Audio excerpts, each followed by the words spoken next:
Bonjour, ici Peter Kinahan. Je tiens à prendre un petit instant ici pour vous montrer à quel point ce logiciel est puissant et vraiment facile à utiliser. Alors ici à gauche dans la zone projet, on peut faire une sélection parmi les nombreux formats d'e-cover pour venir choisir celle que l'on veut produire. Cet exemple ici, je vais choisir la première. Je clique sur appliquer. Alors ma sélection de format ici va venir s'afficher sur mon écran au centre du logiciel. Bon, maintenant, on va venir coller une image sur le devant de notre boîte. Alors, dans la section Images ici à droite, on peut sélectionner pour charger son image. On a plusieurs sélections possibles. On va y aller avec la sélection Devant. On s'écrit ici Cliquer pour charger l'image. Alors, je clique et je vais aller chercher mon image de face que j'ai préparée tout à l'heure et je vais venir la coller sur le devant de ma boîte. Ceci fait, je pourrais maintenant modifier la couleur sur le côté de la boîte en allant sur la sélection côté, en cliquant sur couleur. J'aurai le choix des différentes couleurs, toutes les couleurs possibles en fait. Sinon, ajouter une image déjà préparée au côté de la boîte. Alors c'est ce que je vais faire, cliquer pour charger l'image, je clique. Alors j'ai une image de côté que j'ai déjà préparée, qui elle est bien à plat en 2 dimensions. Alors on vient la coller. Encore une fois, je pourrais changer la couleur du dessus de la boîte. Sinon, venir coller une image que j'aurais déjà préparée. Alors ici, dans la sélection, je vais aller à Dessus. Je clique et je vais aller coller mon image de dessus.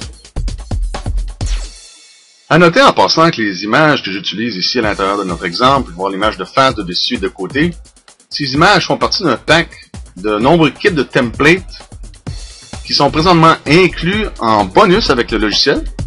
Alors, si vous n'êtes pas designer, vous ne savez pas bien utiliser Photoshop pour créer vos propres templates, pas de souci, vous pouvez utiliser ceux qui sont ici inclus.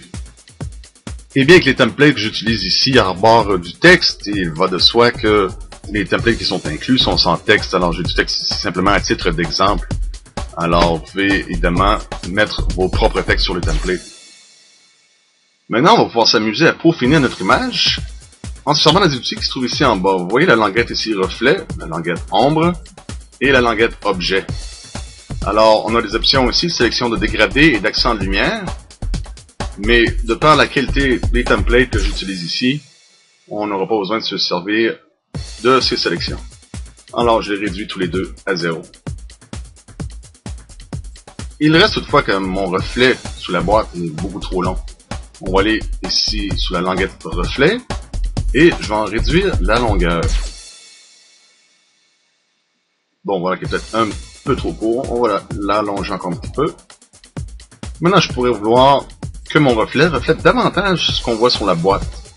Alors, je vais réduire l'adoucissement du reflet. Alors, on voit bien maintenant, le texte que j'ai sur ma boîte se trouve dans mon reflet. Je vois que le reflet, je trouve un peu foncé, alors on va hausser la luminosité. Alors, nous voilà un premier exemple de terminé. Alors, pour la sauvegarder, je vais cliquer ici en haut à gauche sur Sauver image pour la sauvegarder au disque dur. Et je vais la nommer, dans ce cas-ci, boîte. Et je clique pour la sauvegarder. Puisque nos images de face, de dessus et de côté sont déjà chargées au logiciel, il est très facile maintenant de rapidement créer d'autres exemples. Alors, dans la sélection ici, on va les voir un peu plus loin. Par exemple, celui-ci, je clique sur Appliquer. Bon, je trouve le reflet un peu long ici, je vais réduire juste une petite affaire. Et je vais aussi un peu ma luminosité. Et l'ombrage est ici peut-être juste un petit peu trop foncé. On va aller sur la languette ombre et on va venir l'adoucir un tout petit brin. Allez. Et voilà qui est fait. Il s'agit maintenant plus simplement de la sauvegarder. Celle-là, je vais l'appeler couvercle vu que le couvercle est ouvert. Ainsi, va être plus facile pour moi de la retrouver tout à l'heure. Alors, c'est sauvegardé. On va y aller rapidement dans un autre format.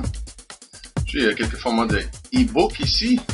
Alors, un plus mince, un plus épais. On va y aller celui-là. Je clique sur Appliquer. Alors, c'est vraiment trop facile. On va les sauvegarder. Et celle-là, je vais l'appeler e-book. Et voilà.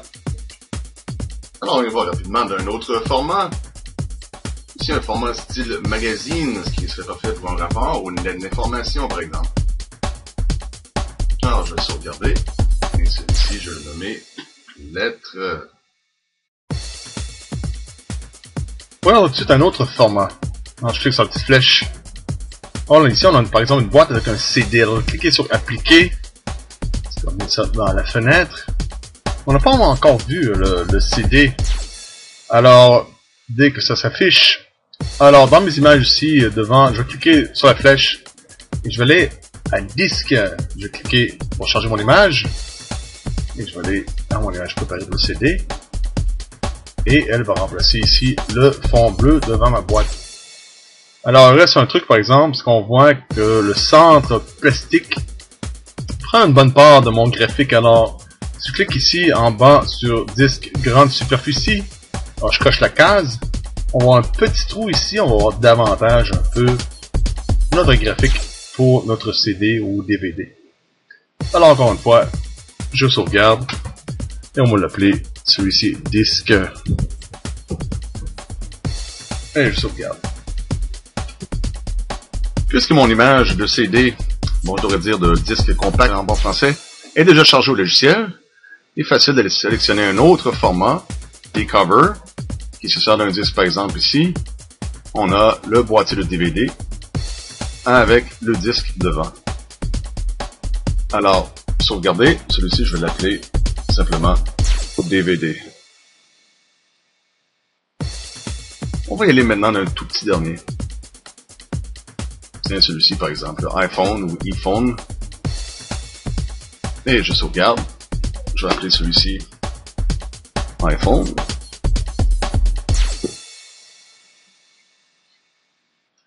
À noter que j'ai l'option ici en bas d'avoir un fond transparent si je coche la case. Pour un fond complètement transparent, alors je peux sauvegarder maintenant mon eCover au format PNG, ce qui me permettrait de la coller sur une autre image. Voilà, le format PNG, je pourrais faire ça immédiatement. Ou sinon, si je mets directement à coller une image derrière ici, je vais aller dans mes sélections d'images, je vais aller à fond. Bon, je peux, comme je disais tout à l'heure, changer la couleur du fond.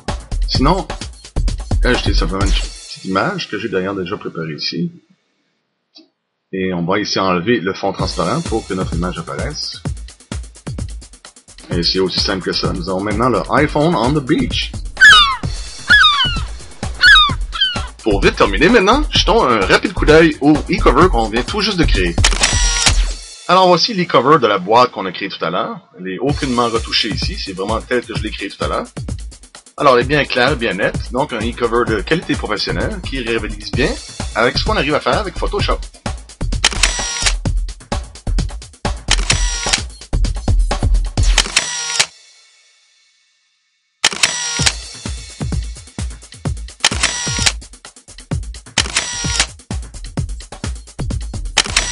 Alors voilà pour la présentation de ce logiciel. Des tutoriels vidéo sont bien sûr inclus. Et vous pouvez d'ailleurs voir d'autres e-covers réalisés à l'aide du logiciel un peu plus bas ici sur la page. Au plaisir!